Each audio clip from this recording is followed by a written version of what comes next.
When Shobhaa De meets Khushwant Singh, the discussion can only range around the birds and the bees and books, or the other way around. Novelist and writer Shobhaa De has been called a female version of Khushwant Singh. And now the two most popular authors of India are collaborating on a book on, yes, you guessed it, Indian urban sexuality. Exclusively for the world this week, Khushwant Singh talked to his female counterpart. And what follows is a heavily censored extract. Shobhaa, both you and I have been described by critics as writers of pornography. I know how to defend myself, but Shobhaa, how do you cope with it?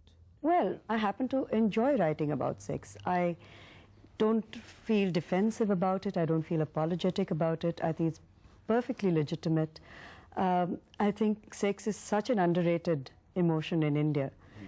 And we're on a constant, perpetual guilt trip. We're guilty about sex, we're guilty about money, we're guilty about enjoyment. And I don't feel guilty about any of these things. You said that all that you've written is either real or witnessed or experienced. It's real enough. It's witnessed. Whether or not it's experienced, I think we'll have to wait for my autobiography. I'm not giving it away that easily. I've noticed that when it comes to describing somebody crude, you always seem to pick up on a Punjabi. Is that so? Yeah. The boorish Punjabi? Yes, right. Well, I think the polarity again interests me. He's the parvenu. Yes. He's lusty. It must be some deep-seated prejudice. Maybe my early years in Delhi explains that. And now you and I are doing a book together. Yes. Now, you tell me your part of it. This is Uncertain Liaisons. Yes. Study of sexuality in the... Urban India. Urban India. Yes. It's a collection of articles of different people. What did our publisher have in mind, putting you and me together?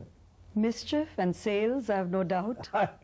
Shobhaa, I envy your enormous output. I envy the amount of money you make, but you've been described both as Jackie Collins of India and a backhanded compliment, a female counterpart of Khushwant Singh.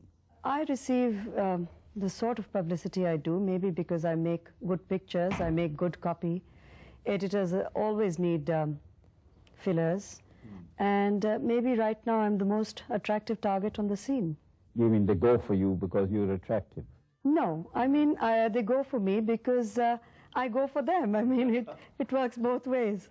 Well, then how is it that, I mean, there are other people who have written a lot more than you. I have written much more than you. But you attract international attention while the others don't.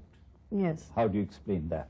Well, I think the Western media is just not accustomed to an Indian woman who writes the way I do. Had I been a mousy little housewife sitting and writing sad little books about oppression and dowry deaths and dusty little villages and how terrible life is, I probably wouldn't, I'd probably get great reviews, but it wouldn't merit the kind of attention that I'm generating right now. I'm the exotic item on the Western media scene, and I'm enjoying myself. I'm playing up to the image to the hilt.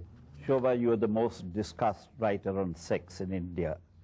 Does it embarrass you when you are in a party? Do men leer at you? Do they ogle at you as some kind of a sex object?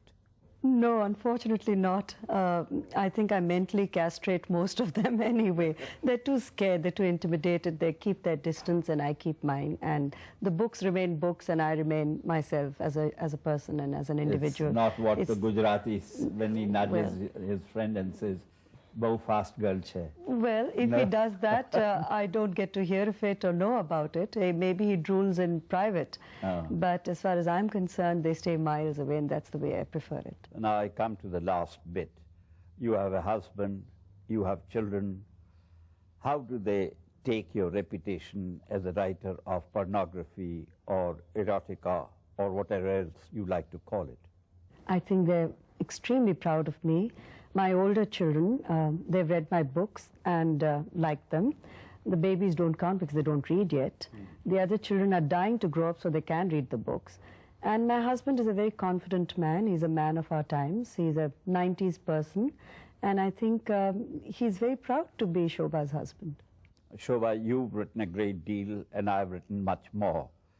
When people ask me, how are you so productive, I have my favorite punchline, because no one's yet invented a condom for the pen. Now that couldn't go for you, or could it? Or perhaps it could. I can't think of a better way to top our conversation than that. Thank you. Thank you.